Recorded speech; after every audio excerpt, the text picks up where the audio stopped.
3 సార్లు ముఖ్యమంత్రిగా పనిచేసిన నారా చంద్రబాబు నాయుడుకి రాష్ట్ర బడ్జెట్ గురించి అవగాహన లేకుండా పోయిందా? చంద్రబాబు 2019లో దిగిపోయే నాటికి రాష్ట్ర ఖజానాలో 100 కోట్లు మాత్రమే ఉన్నాయి. అయినా వైఎస్ జగన్ గారు సాకులు చెప్పకుండా హామీలను నెరవేర్చారు. కానీ చంద్రబాబు ప్రజల్ని మోసం చేయాలనే ఉద్దేశంతోనే తప్పుడు వాగ్దానాలు ఇచ్చి ఇప్పుడు తప్పించుకోవాలని చూస్తున్నాడని వైఎస్ఆర్సీపీ అధికార ప్రతినిధి రోజా ఆరోపించారు. రాష్ట్ర బడ్జెట్ ఎంతుంది, రాష్ట్ర అప్పేంటి, రాష్ట్ర ఖజానాలో ఏముంది, మనం చెప్పింది చేయగలమా లేదా అన్న ఆలోచన ఉండాలి కదా. జగన్ చిన్నవాడైనా మొదటిసారి ముఖ్యమంత్రి అయినా ఆయన చెప్పిన ప్రతిదీ చేశాడు. ఎలా చేశాడు? ఆయనే సంపద సృష్టించుకున్నారు, ఆయనే ప్రజలకు ఇచ్చిన మాటలు నెరవేర్చుకోవాలన్న చిత్తశుద్ధిగా చేశాడు. చంద్రబాబు నాయుడు దిగిపోయే రోజుకి ఖజానాలో ఎంతుంది? 100 కోట్లు కూడా లేదు. మరి చంద్రబాబు నాయుడు లాగా అమ్మో ఏపీని అమ్మేయాలి, అమ్మో భయం వేస్తుంది, నేను చేయలేను, ఇలాంటి మాటలు ఎప్పుడైనా మాట్లాడారా? జగన్మోహన్ రెడ్డి ఎప్పుడు మాట్లాడలేదు. ఎందుకంటే మనం ఏం చేయగలమో అదే మేనిఫెస్టోలో పెట్టారు. పెట్టిన దాన్ని కరోనా వచ్చి రాష్ట్రానికి ఇన్కమ్ లేకపోయినా ఎవ్వరు జీతం ఆపలేదు, ఎవ్వరు వెల్ఫేర్ స్కీమ్ ఆపలేదు, ఏ డెవలప్మెంట్ ఆపలేదు. అది నాయకుడు అంటే.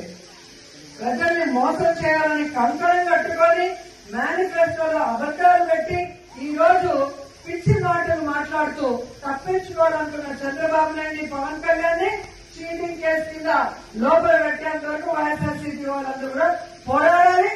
ఇప్పటికైనా ఆ కూటమి ప్రభుత్వం ఇచ్చిన వాగ్దానాలు నెరవేరిస్తే కనీసం ప్రజల్లో వాళ్ళకి కొంచెమైనా అయ్యో పాపమని ఆలోచించే అవకాశం ఉంటుందని కూడా ఈ సందర్భంగా తెలియజేసుకుంటున్నారు. ఎందుకంటే జగన్మోహన్ రెడ్డి గారు ఉన్నప్పుడు మహిళలకి వాళ్ళ పేరు మీద ఇళ్ల పట్టాలు ఇచ్చారు. ఇక్కడ ఎన్హెచ్ మీద మీరు చూసారు, ఎంత మంచి చోట మనం ఇవ్వడం జరిగింది. నేను మంత్రి అయిన మొదటి కేబినెట్ లో ఈ నిండులో ఆగిపోయిన ల్యాండ్ అన్ని కూడా ఏ విధంగా జగన్ గారు చెప్పి కేబినెట్ లో అప్రూవ్ చేసుకుని మనం ఇళ్ల పట్టాలు ఇవ్వడం జరిగింది. అది మీ మీద ఉన్న అభిమానం, నాకున్న అభిమానం, జగన్ ఉన్నకున్న అభిమానం. మనం కోరిన వెంటనే పేదవాళ్ళకి మనం ఇల్లు ఇవ్వాలి ఈ సమస్య అనగానే అది ఎలా పరిష్కరించి జగనన్న చేశారో మీ అందరూ కూడా గమనించాలి. అలాగే ఇదే మండలంలో ఉన్నారు, గతంలో ఉన్న ఎమ్మెల్యేలు కానీ నెక్స్ట్ మన శ్రీశైలం బోర్డు చైర్మన్ ఇక్కడే జడ్పీటీసీగా చేశారు. కానీ ఈ మండలానికి ఏమైనా చేశారో మీరు ఆలోచించండి. నేను అపోజిషన్ ఎమ్మెల్యేగా ఉన్నప్పుడు, రేవతమ్మ సర్పంచ్ గా ఉన్నప్పుడే ఈ ప్రాంతంలో రోడ్లు వేశాం, బస్ షెల్టర్లు కట్టాం, అలాగే ఆర్ఓ ప్లాంట్లు పెట్టాం. ఆ రోజు ఆమె చెక్కోవరు కూడా కక్ష సాధింపుగా తెలుగుదేశం